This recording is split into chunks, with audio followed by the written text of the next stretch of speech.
Bonjour, bonjour à toi Francis Laplage, bonjour à toute l'équipe de Nous Chez Vous à Yaoundé. Merci de nous retrouver pour cette nouvelle édition de Un Joint événement. Une nouvelle semaine avec une actualité qui, elle, a pris un pas sur l'actualité du week-end. C'était bien évidemment le 4e congrès du Manidem, un congrès sous haute tension, des disputes, disputes entre les fractions de ce Manidem, une assignation en référé la veille. Un double congrès annoncé sur le même site, interdit par le sous-préfet, mais validé sur l'autre aspect, en tout cas venant de l'autre bord. Et puis finalement, ce congrès qui se tient finalement et qui revoit revenir au devant de la scène Anissa Ekani. Nous en parlons au cours des 15 prochaines minutes avec le principal concerné que nous avons invité dans ce studio. Anissa Ekani, merci d'avoir répondu à notre sollicitation pour cette édition de Un Joint événement. Bonjour Anissa Ekani. Voilà, la précision vaut la peine. Merci de m'avoir invité. Surtout qu'actuellement, dans les diatribes et des courriers qui fusent de part et d'autre, on va bien s'appesantir sur les questions liées au fonctionnement du Manidem. Alors, ça vous fait quoi de vous retrouver au devant de la scène, notamment en ce qui concerne la présidence du bureau politique qui sort de ce 4e congrès? Je n'ai pas l'impression que j'ai disparu de la scène, là. Vous savez, être président du Manidem, pour moi, ce n'est pas une promotion. C'est plutôt me renvoyer à un cadre plus restreint. Je pense, sans beaucoup de prétention, que je suis une personnalité politique qui dépasse le cadre du Manidem. Donc ce sont des nécessités liées à la situation qui ont contraint le Congrès à m'accorder ce mandat transitoire pour parachever l'œuvre de reconstruction de notre parti, troublé par la crise de direction qu'a engendré Yabga Dieudonné. Alors, justement, vous faites allusion à une crise de direction, mais d'aucuns vous renvoient aussi la balle en ces termes, de vouloir à tout prix vous accrocher et de ne pas donner la possibilité à votre formation politique de vivre, je vais dire, un nouvel horizon, et peut-être de s'adapter à la donne et aux mécanismes des changements que pourtant vous vous appelez au sommet de l'État. Ben, vous savez, on a fait l'alternance. Hein. Là, je suis le 4e président. C'est ça l'alternance. Je ne pense pas que, je vous l'ai dit tout à l'heure, que c'est une promotion. Je l'ai dit à plusieurs reprises que le Manidem, au niveau de sa direction, fonctionne comme un intellect. Il y a des aspects officiels et des aspects officieux du fonctionnement du Manidem. Ah non, pas du tout. Nous avons un fonctionnement collectif, comme un intellect collectif, comme le disait si bien Feu Ngondanuga. La promotion ou la mise à la tête de cet intellect collectif d'un individu ne signifie pas qu'il a un gourou, etc. Ce que je voudrais dire par là, c'est que ne voyez pas dans cette phase transitoire une quelconque volonté de consolider une place, pas du tout. Ceux qui connaissent bien notre parti savent qu'il n'y a pas de gourou chez nous. Alors, deuxièmement, oui. Je dirigeais il y a quelques mois avant le congrès le comité de réorganisation du parti. Ce que le congrès a demandé, c'est de parachever cette réorganisation qui est une conséquence de la crise que nous avons vécue. C'est tout. Sauf qu'en face, le camp d'en face vous dit contester d'abord ce comité de réorganisation et ensuite en appel au respect d'un certain nombre de documents émanant d'un précédent congrès validé par l'administration territoriale et qui, bizarrement aujourd'hui, ne semble pas faire l'objet d'un consensus entre les différentes fractions. Vous oubliez que le congrès dont on parle date de 2015. Qu'est-ce que cela veut dire? Ça veut dire pendant des années, au moins 2 ans, Yabga a dirigé le parti sans aucun problème. La crise est intervenue il y a 1 an. Donc, ce que l'AT a consigné, c'est le changement à la suite du congrès de 2015. Mais, un congrès que vous avez pourtant contesté. Ah, pas du tout. Le congrès de 2015 a élu, grâce au cadre du parti, Yabga Dieudonné comme président du parti. Personne ne l'a contesté. Il a dirigé le parti pendant 2 ans. Ce sont ces dérives qui ont créé la crise au niveau de la direction. Ce n'est pas à la suite du congrès. Et vous imaginez quand même que On a beau être président du Malidem, lorsqu'on sort de la ligne d'orientation du Malidem, ça pose un problème à notre parti. Alors, notre parti n'existe pas par l'administration territoriale, elle existe par la volonté des camarades de créer une machine pour en finir avec le régime néocolonial. Ce n'est pas l'administration territoriale qui nous donne le quitus pour mener ce combat. Même s'il faut sauf que c'est l'administration territoriale qui lui donne la légalité. Oui, alors, même s'il faut le mener en clandestinité, on le mènerait. Ben, moi, j'ai été militant de l'UPC de 73, 74 à 90 dans la clandestinité. Je n'avais pas besoin d'administration territoriale. Donc, le combat que nous menons dépasse largement le cadre d'une légalisation formelle de l'administration territoriale. Bon, par extraordinaire, vous imaginez que si cette issue légale n'était pas intervenue, vous imaginez quand même pas tout ce que vous connaissez comme cadre du Malidem, c'est le combat sous prétexte que l'administration a pris telle ou telle décision. Alors, on constate tout de même que dans ces différentes phases de fonctionnement et de crise du Malidem, on a presque comme les mêmes causes qui produisent les mêmes effets. Le cas du président actuel querellé, du président que vous considérez comme étant débarqué, querellé et qui n'entend pas ça de cette oreille, peut être rassemblé à d'autres précédemment. On a les cas Bandakani et bien d'autres. Non, il n'y a pas de cas. Il y a le cas de Bandakani, voilà, qui a créé un parti et qui sort le parti de Bandakani des orientations du Malidem. Alors, et comment comprendre que dans chacune de ces configurations, vous apparaissez toujours comme étant l'homme providentiel, le sapeur-pompier? En dehors de Anissé Kane, est-ce qu'on n'a pas une autre figure ou d'autres camarades qui peuvent justement faire valoir cet idéal? La preuve, on a élu Bandakani, on a élu Abanda, on a élu Yebga. Ils ont eu des parcours très différents. Personne n'a contesté la présence d'Abanda Kwama. Vous êtes témoin. La présence de Bandakani a créé une situation extraordinaire d'un monsieur qui, bon, peut-être a confondu la direction du Malidem à celle des autres partis. Ce qui a été le cas de Yebga quelques mois après qu'il ait accédé à la présidence du parti.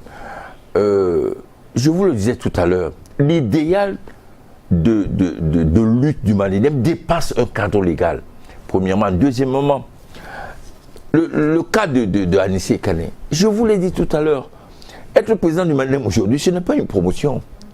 Troisième chose, vous connaissez les cadres du Malidem, je ne voudrais pas les citer ici.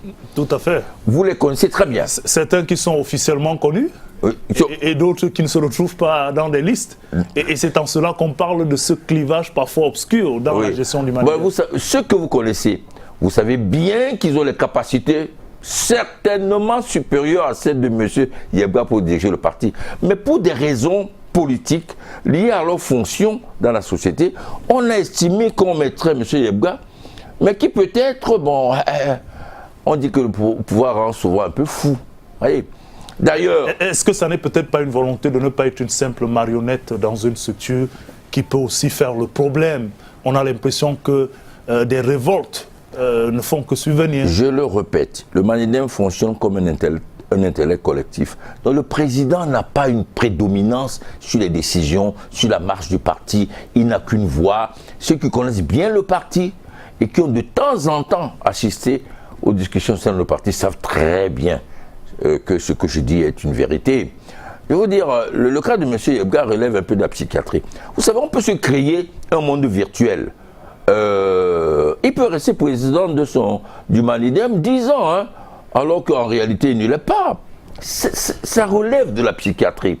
Et une autre image, quand vous coupez la tête d'un coq que vous voulez cuire et que vous mettez l'eau au feu à bouillir pour le déplumer, mais la partie du coq sans tête continue à s'agiter. Hein.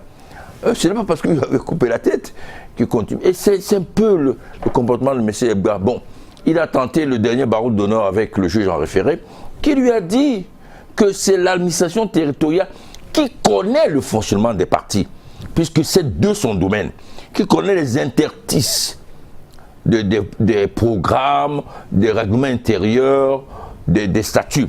Donc le juge de référé ne peut pas intervenir dans cette cuisine. Vous voulez signifier l'incompétence que le juge voilà, a déclarée? Il s'est déclaré incompétent. Oui. D'accord, c'est pas nous qui le disons, c'est une décision de justice. Mais en même temps, lorsque vous examinez la recrudescence de ces crises, ce que vous appelez crises, après des mutations ou des alternances à la tête de votre formation politique, il va de soi qu'il y a quand même un problème profond.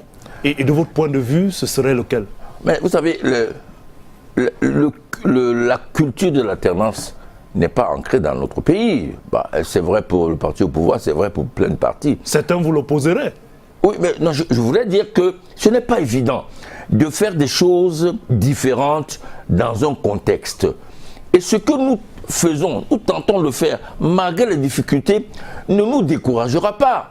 Je vous ai précisé tout à l'heure que le Congrès a donné un mandat transitoire. Qu'est-ce que ça veut dire? Ça veut dire que ce mandat ne couvre pas la totalité d'un mandat normal de président. Cela veut dire, en d'autres termes, que forcément... Les futures élections pour... Non, cela veut dire, en d'autres termes, que forcément, le Congrès mettra fin à ce mandat transitoire et qu'un autre président ou présidente prendra la direction du parti.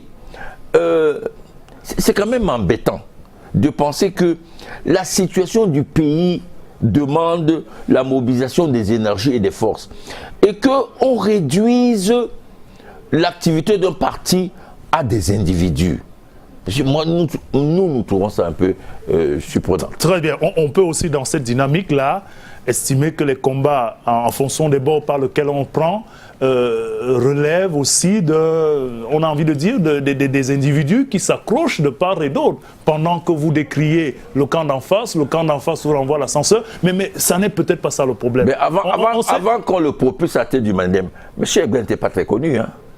Vous avez oublié ça? Bon, au-delà de la connaissance, vous l'avez dit vous-même, la tête du parti n'est forcément pas celle dédiée à celui qui a le plus d'aura et j'en passe. Mais on se rend compte tout de même que pratiquement toutes les décisions administratives et judiciaires de cette querelle, vous me permettrez l'expression, sont allées en votre faveur, tout au moins à la faveur de ceux qui se reconnaissent de la tendance qui est la vôtre. Est-ce que ça n'est pas un peu trop facile au point de pousser quelques-uns à penser qu'il y a une certaine complicité entre l'administration, collusion, l'administration et Anissé? Vous savez, M. Ebga se réclame, il le dit, que l'administration le reconnaît comme président du Manidem. C'est un peu en contradiction avec cette affirmation. En même temps, on ne peut pas être reconnu par une administration et penser que l'administration soutient un autre par une collusion. Non, je pense que, je vous le répète, c'est le domaine du psychiatrique, de la psychiatrie, ce que le comportement de M. Ebga. Je vais vous dire, oui, c'est mon opinion, bien sûr, et celle d'un certain nombre de nos cadres. Je vais vous dire une chose. Je suis rentré dans la lutte sous le régime Maïdio, en 1973-1974. Je suis rentré dans ce pays en 1983, après l'assassinat de Biya au pouvoir. De 83 à 90, j'étais militant clandestin ici. En 90, j'ai fait la prison pour la démocratie. Vous pensez vraiment que le pouvoir-ci ne connaît pas ses adversaires? C'est facile, vous voyez, de créer avec la meute cette ambiance de collusion. Je vais vous dire, le Manidem gêne. Il gêne un certain nombre de forces politiques qui sont dans cette meute. Pourquoi? Parce que le Manidem est à part. Il est à part dans ce sens que ce qui l'intéresse, c'est le Cameroun.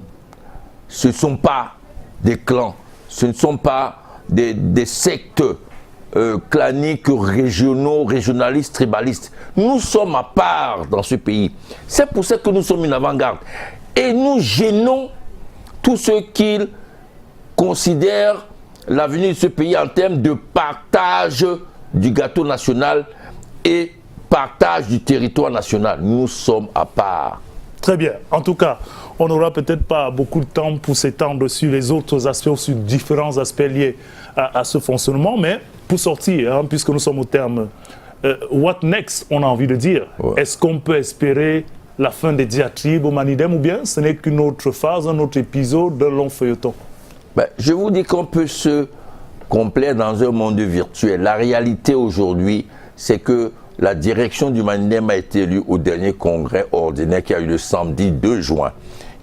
Elle s'appelle le comité de direction du Manidem, CDM, composé de 27 membres. Absolument. Et un bureau politique de 11 membres. Voilà la direction du Manidem. Le reste n'est que chantage. Pour terminer, oui, je vais vous dire, il y a un proverbe bangantais qui dit « Quand quelqu'un te dépasse avec le plantain, il te dépasse avec la viande. » En tout cas, peut-être nos amis bangantais nous donneront la quintessence de ce proverbe-là.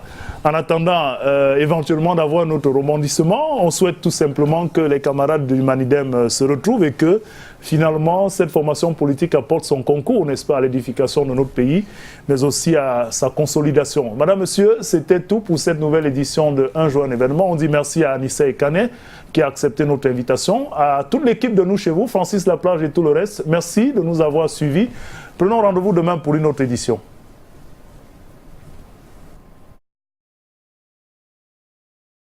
Merci à toi donc, notre très cher Patrick Christian d'abord. On se retrouve demain.